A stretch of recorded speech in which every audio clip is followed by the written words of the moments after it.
Sejam todos muito bem-vindos ao More Than a Test, o laboratório além do diagnóstico. Hoje vamos conversar sobre o hemograma. Será que é possível agregar valor clínico a um exame de rotina tão difundido? Para responder a essa questão, recebemos uma convidada que entende muito do assunto, Silvia Martinho, consultora em hematologia laboratorial, que vai falar, entre outros assuntos, sobre tecnologia óptica para analisadores de hematologia.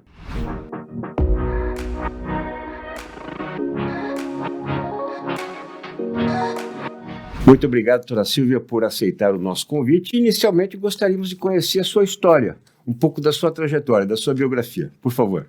Com prazer. Eu também agradeço muito a possibilidade de participar dessa entrevista, participar desse vídeo. E a minha história é um pouquinho longa, né? Mas eu vou reduzir um pouquinho. Por favor.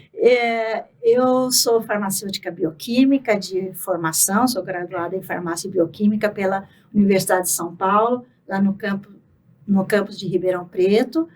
E depois disso eu fiz uma especialização em hematologia, também no Hospital das Clínicas aqui de São Paulo, da Universidade de São Paulo. Daí trabalhei por um ano em Bauru, que eu sou de Bauru, e trabalhei por um ano lá na Beneficência Portuguesa, então eu vim trabalhar aqui em São Paulo no Laboratório Fleury, então, que é do Grupo Fleury hoje, naquela época era o Laboratório Fleury, que era muito conhecido. E trabalhei lá por 26 anos. E eu fui coordenadora da citometria de fluxo, da hematologia e da citogenética. Então, por muito tempo eu trabalhei, sempre a minha expertise é sempre em hematologia. Então, eu passei por situações muito interessantes, porque eu acompanhei desde o início da automação em hematologia até hoje em dia.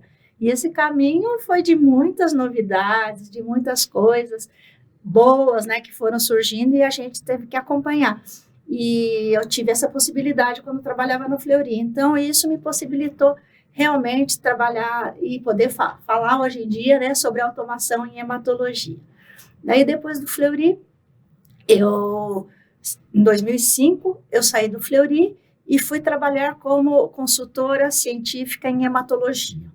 E hoje ainda eu sou consultora científica em hematologia laboratorial e hoje eu trabalho para diversas empresas, então eu trabalho para que estão disponíveis no mercado, então eu trabalho para as grandes empresas, então uma das coisas que eu faço são estudos de fluxo, então eu faço assim, verifico nos grandes laboratórios e também médios laboratórios, as empresas me contratam para eu verificar como que está o fluxo, se a configuração de equipamentos que eles estão usando está adequada ou não, se assim está otimizado o processo, daí eu sugiro melhorias nos processos. Então, esse é um dos trabalhos que eu faço. E outra coisa, uma parte de aulas em congressos, participo de congressos internacionais, e vou também nas universidades, e tudo isso me dá muito prazer, porque a gente consegue trocar experiências e consegue, de alguma maneira, né, agregar alguma coisa para as pessoas que estão participando. Obrigado, doutora Silvia. Bem, vamos começar então o nosso bate-papo com um pouco de contexto. O hemograma é um exame de rotina amplamente conhecido, muito solicitado, e suas informações são utilizadas há muito tempo. Como o avanço, né, da tecnologia impactou esse exame? Gostaria que você explicasse, doutora Silvia.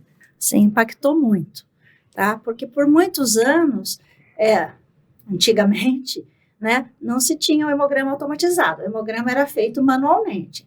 Então, você pipetava o sangue, e naquele tempo não tinha esses cuidados, sabe, de não pipetar com a boca. Então, mexia com sangue, sem luva, usava no... Sabe, o anjo da guarda trabalhava muito naquele tempo. Então, o hemograma era manual. E como o hemograma tem muitos parâmetros, o hemograma é um exame que tem, sempre digo, tem vários exames dentro de um exame só. Então, eles têm, assim, contagem de células, dosagem de hemoglobina, cálculos de índice. Então, ele é muito trabalhoso. Então, quando se fazia manual, era, assim, uma rotina bem puxada, bem demorada, né? E, claro, sempre a rotina manual é inerente à possibilidade de erros, né? Porque depende da pipetagem, depende da pessoa. Então, tudo isso era assim que funcionava. Depois começaram os primeiros analisadores, que não eram analisadores, eram contadores de células. Então, eles contavam células, né, de acordo com o tamanho da célula, então, com isso, quantificar. Depois, então, já quando chegou já mais nos anos, assim, 1990, daí que começou a ter os analisadores automatizados que tinham uma contagem diferencial de 5 partes. Então, é quando você tem os leucócitos, né, os glóbulos brancos, e daí, então, já tinha os equipamentos que diferenciavam esses glóbulos brancos. Então, que contavam se era neutrófilo, linfócito, eosinófilo, monófilo. Então, é a diferença, basófilo, é a contagem diferencial de 5 partes que tinha. Então, isso foi um avanço grande, porque antes precisava fazer lâmina e contar manualmente, caso a caso. Também. Imagina esses volumes que a gente tem hoje em dia imensos nos laboratórios. Tem laboratório que faz 10 mil hemogramas por dia aqui no Brasil. Nos Estados Unidos tem uns que fazem 30 mil, assim, tudo mais. Mas aqui tem laboratórios que fazem 10 mil hemogramas por dia, 5 mil, 7 mil. Então, imagina fazer lâmina de todos os casos e ficar no microscópio contando. Quer dizer, seria inviável. Então, nesse tempo, a tecnologia chegando, ela trouxe, sim, ganhos em tempo, ganhos em qualidade também, né?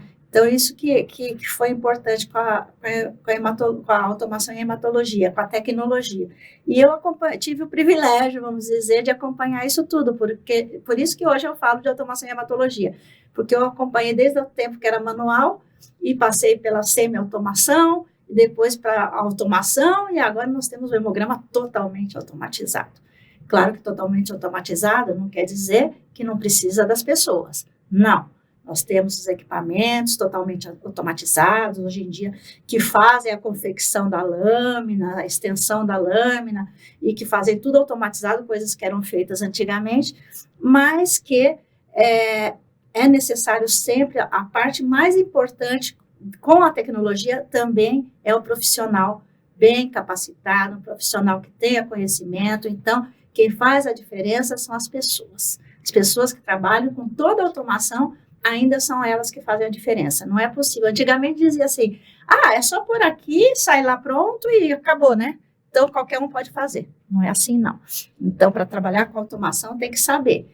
Então, também diziam antes, muitas assim, que as pessoas que com automação, as pessoas não iam perder emprego, não iam ter mais...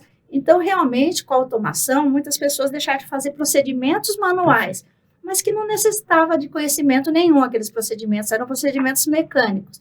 E hoje em dia, com a automação, então, a exigência do conhecimento aumentou muito. Então, as pessoas têm que estar preparadas, têm que saber o que está acontecendo, saber como a máquina funciona, o equipamento funciona, para poder trabalhar da maneira correta. Então, isso exige mais conhecimento das pessoas. Mas é muito bom também, porque vai ter os resultados melhores e vai ter toda uma rapidez maior e também vão ter mais informações, né? Então, o hemograma, ele hoje em dia é um exame que fornece muitos parâmetros, além daqueles parâmetros tradicionais que eram conhecidos. Então, além de contagem de leucócito, de dosagem de hemoglobina, contagem de glóbulos vermelhos, dos eritrócitos, contagem de plaquetas, hoje em dia, ele tem outros parâmetros, assim, muito importantes, que são parâmetros adicionais, que têm, inclusive, aplicação clínica no diagnóstico e no monitoramento das doenças. Então, que vai ajudar muito ao médico que está acompanhando a chegar ao diagnóstico final. Porque o hemograma, a gente fala, é o exame que mais entra em laboratório, essas quantidades grandes, mas ele não dá um diagnóstico, geralmente. Em algumas situações, ele dá diagnóstico, mas na maioria das situações, ele leva ao diagnóstico. Então, ele direciona o médico para aquele diagnóstico. Por exemplo, se achar um tipo de célula no hemograma, por exemplo, achar os linfócitos reativos. Então, eles são típicos de infecções virais. Daí, você encontra uma grande quantidade de linfócitos reativos, você reporta isso no resultado, o médico vai falar, bom, esse paciente que estava com febre, com uma infecção que eu não sabia o que era, é uma infecção viral. Então, ele vai pedir a sorologia para saber se esse paciente se tem mononucleose, se tem rubéola. Então, o hemograma é que direciona o médico para isso. E como o hemograma, a série vermelha, ele fala da possibilidade do paciente ter anemia. E já a parte da série branca, ele fala da possibilidade de ter uma infecção por bactéria, uma infecção por vírus, ou ainda uma neoplasia. E a contagem de plaquetas também, hoje em dia, já tem muitas informações, alguns índices que são utilizados também, são importantes nos processos de sangramento, ou então de risco de sangramento do paciente. Então, com isso tudo, por isso que ele é tão solicitado. Bastante esclarecedora a conversa de hoje sobre as diferenças entre tecnologias utilizadas nos laboratórios para exames hematológicos. Continue conosco, que há mais conteúdo de qualidade pela frente.